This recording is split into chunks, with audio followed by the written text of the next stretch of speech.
Without further ado, if I may jump in, if I can just thank you, Dr. Nate Zinsser. Thank you so much for taking the time to talk to me on the podcast today. You've written a terrific book called The Confident Mind with the important subtitle of A Battle-Tested Guide to Unshakable Performance. And we'll come back to the battle-tested part of that because that draws on your experience. But confidence is one of those traits that we all aspire to possess. What does confidence mean to you? How would you define it, first of all? Well, my definition is functional. I define confidence in a way that really applies to people trying to do things, as opposed to the dictionary definitions that define the quality of confidence in rather abstract terms. Um, I define confidence as the sense of certainty that you have about a particular skill, a particular ability, or particular knowledge area that allows you to perform that skill, to express that knowledge more or less unconsciously. You have it in you to the point where, well, you don't have to think about how to make it come out. Um, I cite the example of tying one's shoes. That's a very complicated motor skill involving lots of joints and muscles and nerve endings and sensitivities. Um, but we perform it unconsciously. We had originally we had to be very conscious and deliberate about it, but at some point we concluded, hey, I know how to do this. I don't have to think about it anymore. And so the idea is to raise one's level of certainty about whatever your profession is, whether you are an athlete, an artist, a lawyer, a surgeon, and a business executive, a salesperson. Do you know your product? Do you know your techniques well enough to let them play out more or less unconsciously rather than trying to think your way through everything step by step by step by step, which only creates the opportunity for fear, doubt, worry, and self criticism to creep in. Um, I will hasten to add that if you are performing, if you're a dancer on a stage, if you're a surgeon in the operating room, if you're a footballer on the pitch, um, you better decide that you're good enough for the moment and act with that certainty. Um, Even if you know, well, gosh, I could have practiced more. We can always practice more. We can always do more work. But we have to allow ourselves the luxury of letting what we have out. And that is a matter of just deciding, I know what I know. I'm good enough for this moment. Let's see how well I can play. So there's a long winded answer to your simple question. Well, you mentioned sports people there, and that ties in with my next question. If I understand correctly, your background is in sports psychology, and Yes. you've worked with world-class athletes and Olympic medalists along the way. What relationship does confidence have to performance at the very highest levels for people like that? I would say that confidence and maybe a few other psychological factors are really the deciding difference makers at the most elite levels of human performance. At, first division, Premier League, Olympic level, everybody at that level has a lot of skill. Everybody at that level has worked really hard to develop their physical and their technical and their tactical expertise. So really the difference maker is going to be which athletes or which team can throw away fear and can express what they have the best at the moment. Well, you mentioned the term tactical there, which again has a link to my next question beautifully. You've worked with the American Military Academy of West Point for the best part of 3 decades. How did that relationship come about, given your background as a sports psychologist? And what does your experience in sports psychology bring to a military arena? Well, you have to think about the military arena as a human performance arena. You have men and women who are physically trained. They are technically trained in weapons operation. They are tactically trained in how to move in a theater. But way back in the late 1980s, a visionary colonel at West Point by the name of Louis Choga had this rather blinding flash of the obvious. He said that he realized that these mental skills, being confident despite setbacks, being focused despite distractions, being in control of oneself, those were mental skills that we should be teaching young officers as part of their development because they are so ultimately important. You can look at the writings of military leaders going back um, to the dawn of history, and there is always reference to the heart, the will, the mind as something that is just as important as the actual sword, spear, firearm, or high tech fighter plane that we have today. It's not the tools, it's the mind that operates the tools. So West Point started a very skeleton mental toughness training program for their football team back in the 1980s. And it was enthusiastically received. And other teams at West Point, and West Point operates a full schedule of first division American college sports. Other coaches wanted some of the same training for their athletes, so Colonel Choga had to attract a few other trainers to fill the need. And in 1992, he decided that he needed a civilian sports psychology expert who had done a lot of applied experience, really teaching athletes how to be mentally tougher. Um, and he chose me. I'm very grateful for that. And I never looked back over more than 30 years of working at West Point, having the opportunity to train young men and women, many of whom were intercollegiate athletes, but many of whom were what we would have to call tactical athletes. They are very serious about becoming high functioning military officers.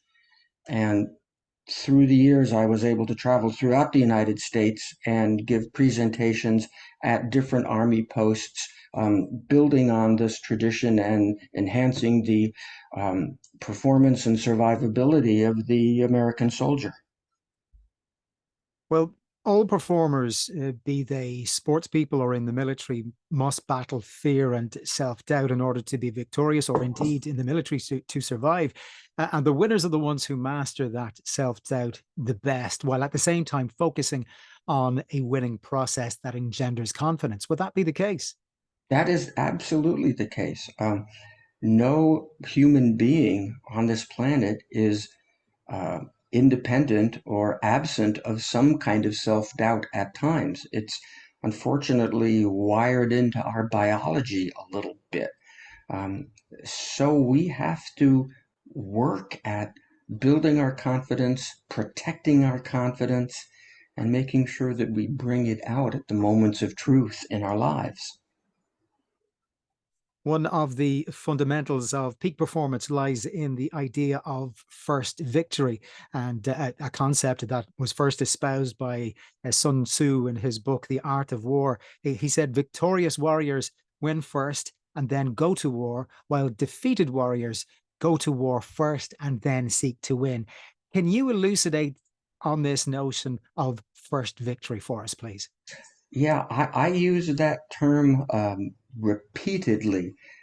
Before you can score the goal on the soccer pitch, before you can win the tennis match, before you can successfully perform the heart replacement surgery, you have to know in your heart of hearts, I can do this. This is my chance. It may be difficult, but I've got it in me. And just that conviction is what I refer to as the first victory.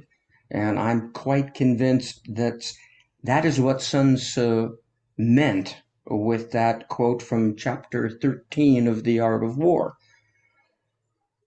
If you go into battle, okay, I just hope I'm all right.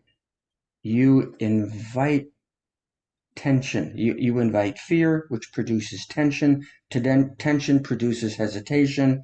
The hesitation can really make some of your worst fears come true.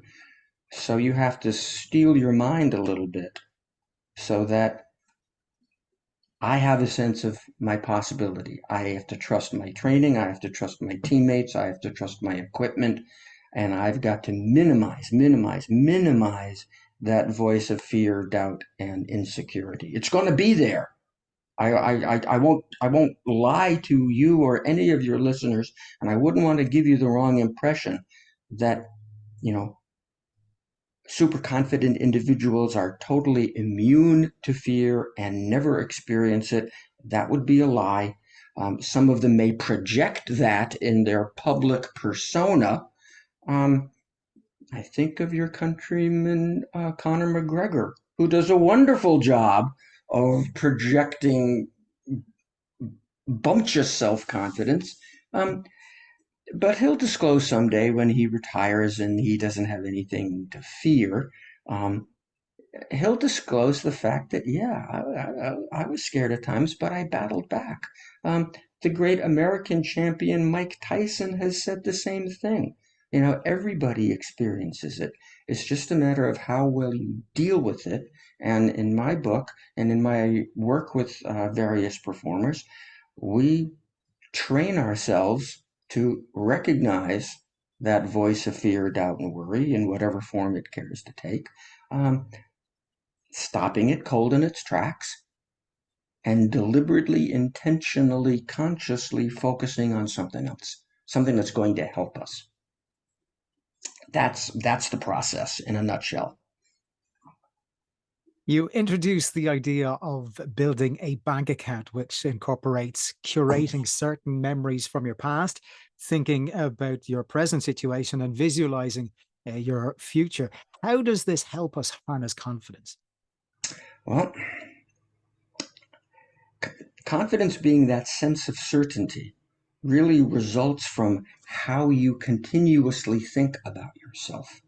So you can conceptualize that sense of certainty as being the running total, the accumulated, ever changing total of all the opinions and beliefs and judgments that you make about yourself with regards to a particular performance or a particular skill. Um, so I refer to that running total of thoughts and memories and aspirations uh, as a psychological bank account. It's where you keep all this stuff. And that bank account is going to change just as your, checking account or saving account is going to change depending on what you put into it and what you take out of it. So if any of us can be disciplined enough to filter out through the course of the day, okay, here's something I did that was successful. Here's an area of my life where I'm making progress. Here's an episode in the day where I put in good quality effort. Okay. If I can hang on to those memories day by day and accumulate them, well, I'm going to be building up this sense of myself. I'm going to be building up that mental bank account. And that's what I can rely upon when I next step into the arena and am challenged by a little of that fear and doubt. I can go back and say, no, wait a minute. I accomplished this. No, I accomplished this. I've made this. Um, just last week, as an illustration, I had a conversation with a young lady out in Colorado in the Rocky Mountain region of the States, and she is a very talented, very skilled alpine skier. And she was talking about performing a particular set of very challenging turns in a training area. And she had this hesitation. And then she went back to some of the recent memories of her successes in other training areas. And she was able to say, hey, wait a minute, look at all these things I've done. I have the capacity to succeed here and now. And she went down the hill and blew everybody's mind with how fast and how slick and how skilled she performed. That's what we're talking about. Do you have a sense of yourself built upon memories that you have deliberately selected from your past, built also on memories of stories that you tell yourself about yourself, and further built with visions of the future that you want to have. Can you discipline your mind to think this way so you accumulate this storehouse of constructive thoughts and memories, and that gives you something to rely on when you are in the heat of the moment, when you step into the spotlight, when you step onto the pitch, when you step into the operating room to perform a challenging, surgery with life-threatening consequences. And then, of course, all this then feeds into the other concept in your book, which is a success cycle. Absolutely. To perhaps simplify human behavior considerably, um, we can look at that constellation or that accumulated reservoir of thoughts and memories. That has a direct effect on our emotional state.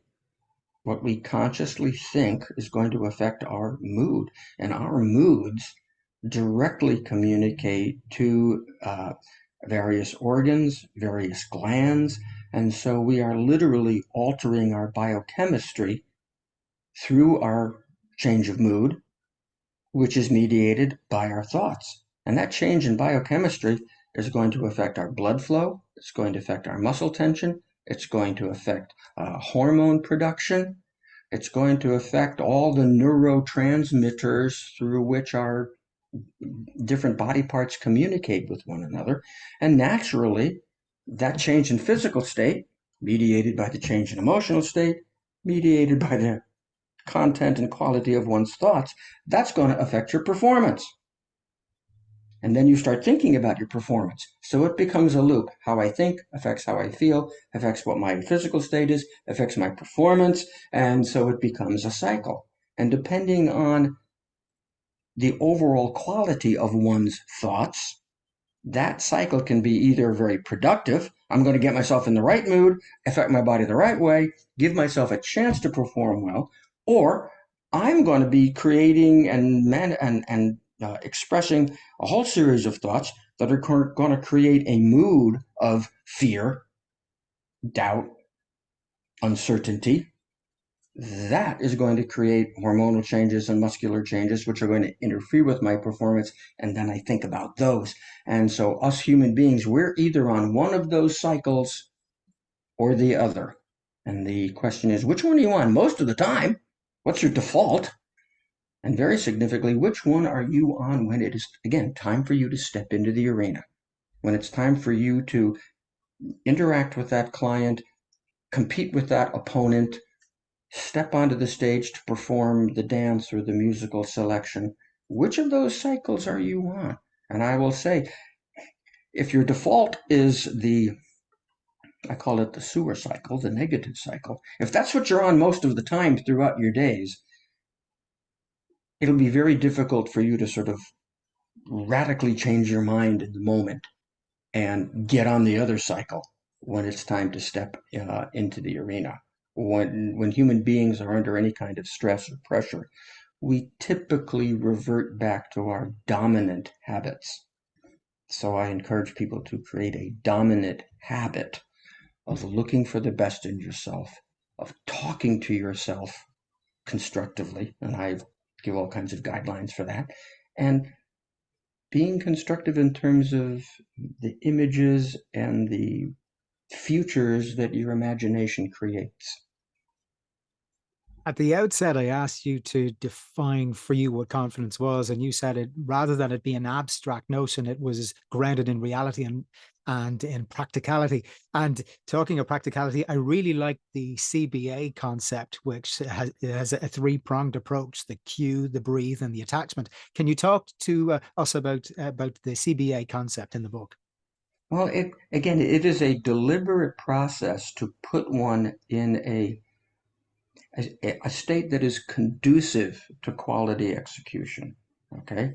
Um, just as an actor on a stage or on a movie set will receive a cue to move to a certain place or a cue to deliver a line, Um, any of us can actually cue up some of our own conviction. We can cue up some of our own confidence by having rehearsed a short phrase or two or three, such as, "This is my chance. Let's see how good I can be. I love this opportunity."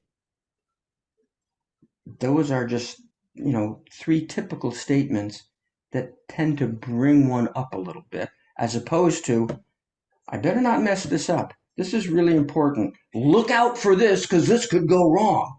And we all have to be honest with ourselves. What indeed are you telling yourself at the moment when step up to that service line to serve to your opponent, or when you're standing over that somewhat curious looking 8-foot putt on a golf green? So C stands for Q. Cue up your conviction. Give yourself a little positive, you could call it a pep talk, um, but it can't exist in a vacuum. You cue up your conviction, and then you breathe. And then you breathe. You want to breathe your body into the present moment. If you're really into breathing, it's hard to have your imagination go other places because you're feeling something that's happening right here and right now. And then A stands for attach your awareness to what's important. For the footballer taking the penalty kick, it's that target in his or her mind of the corner that the ball's going to go to. If it's an actor, it could be the feeling of the character that he or she's embodying. You attach your awareness, you attach your senses to what is most important right now. All kinds of different examples are possible, but the idea is to be deliberate about, I'm going to think this, I'm going to breathe, and then I'm going to put my eyes and my ears and my feeling there. And that is a deliberate, intentional process, which takes one away from all the other considerations and fears and doubts and worries that are possible to linger on, but not helpful. We can't have a discussion about mindset or about psychology without coming across the name of Viktor Frankl. I've heard you speak about him before in glowing terms. What can we learn from somebody like Viktor Frankl? Um, what we can learn from Dr. Frankl's experience and from the experience of other ridiculously brave men and women who have suffered in jail, concentration camps, persecution. These, I could call them saints.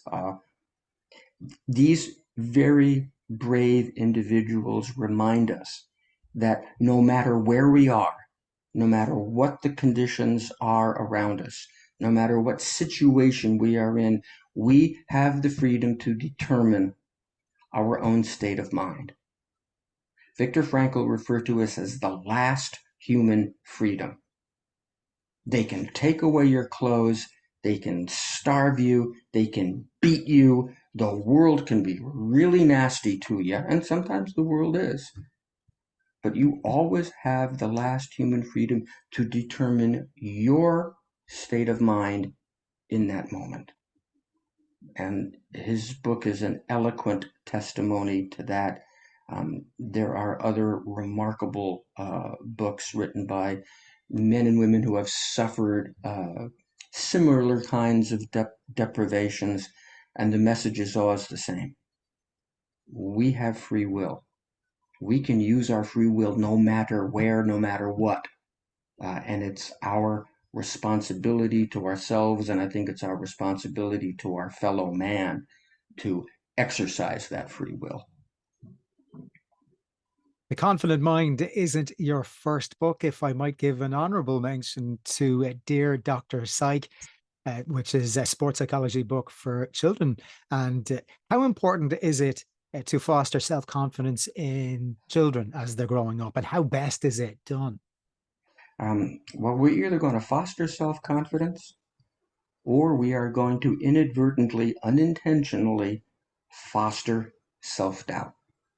Um, Unfortunately, the mind goes from one extreme to the other. There is very little sort of middle neutral ground in that. Um, so I wrote Dear Dr. Psych 1989, 1990, just so that, 10-year-olds, 11-year-olds, 12-year-olds could have something to go to when it came to a discussion of, oh, those butterflies in my stomach that I get before, going to my swim races, or, the difficulties I have always playing tennis against this one kid who seems to beat me all the time. I wanted to give them just a little bit of advice in that. Uh, and I think in terms of how to communicate that, it is really the responsibility of us parents, coaches, teachers to help people look for the best in themselves, recognize that, and internalize that. You can indeed make a correction. Okay, you need to stroke the ball this way. You can make a correction and at the same time build up a young person's um, enthusiasm for the correction, as opposed to making the correction and implying that there's some sort of uh, deficit or problem that the young person has that he or she has to fix. It's all about how the teachers, the coaches, the adults communicate to the young person who's forming, her opinion of herself, helping them understand that, hey, we can think about it this way. And when we do it this way, look at what happens. And when we combine this little correction with all the other things that you do well, boy, we've really got something special here.